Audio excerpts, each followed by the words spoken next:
Okay, so subject here is hype. So I want to know, what do you think right now in the Valley, let's say 2013 shifting to 2014, is the most overhyped thing that people are sort of glomming onto, and maybe something that is underhyped where you think, hey, this is a sea change happening and people aren't paying attention to it?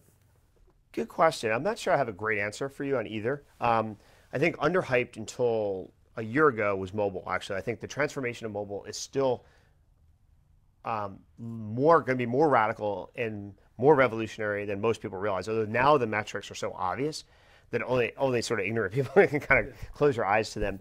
But 2 or 3 years ago, I gave a presentation. In fact, Square was kind of predicated on the notion of what a new platform would enable new things, and it would just allow for dislodging incumbents. And that's generally true of any new technology platform. Anybody who has a monopoly has a shot of being displaced. So I gave this speech to some executives at Visa in early 2011. And the first slide was about the future of Silicon Valley and mobile. And the time is a little crazy. And I said, two logos, Instagram, Facebook. And nobody in the audience had heard of Instagram at the moment. I said, Instagram is going to beat Facebook. That was the first slide. And had they not sold, they absolutely would have. They really could have. Yep, no doubt about it. Yeah. And so I was trying to basically explain like how disruptive mobile would be. And I think that's starting to happen. Like Steve Jobs had the best expression, not surprisingly, still had the best expression when he was on stage at All Things D, and he said, think about cars and trucks. So when trucks were first sort of built, everybody owned trucks. And then someone created a consumer version, which was a car.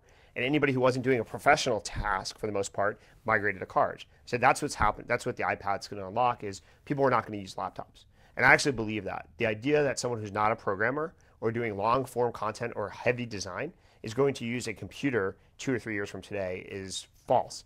People are going to be using iPads for all of their normal tasks. And you can just see the performance characteristics of the iPad increasing. There's no way that, in light, convenience, so computers are a thing of the past. Like I look at the youngest entrepreneurs we meet, invest in, we're usually around 18 to 20 years old. Their companies aren't going to be having like computers all around their office. Like when they do their next company, maybe nobody except like the hardest core programmers are using computers, and even that's maybe up for grabs too. Yeah. So I think the disruptive elements of that and the transformational elements of that are still underhyped in some ways.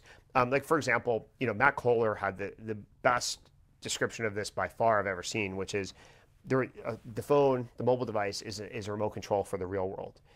And Uber was the first mainstream manifestation of that. Hotel Tonight's another manifestation of that. You're now seeing it in food. We invested in a company called DoorDash. Yep. People are just starting to click on their phone and expecting the world around them to change, just like we used to do with the TV. We'd be like, click, click, click, and expecting things to zap and change. That's what they're doing. And developers are building new apps that are just empowering more people to do this.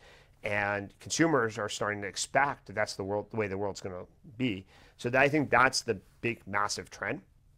Overhyped, I don't know that there's anything overhyped per se. I think there's things that are specifically overvalued vis-a-vis where they are today, and people are giving them credit for a year or two of execution because they want to get ahead of that curve. And if they're right, it may make sense.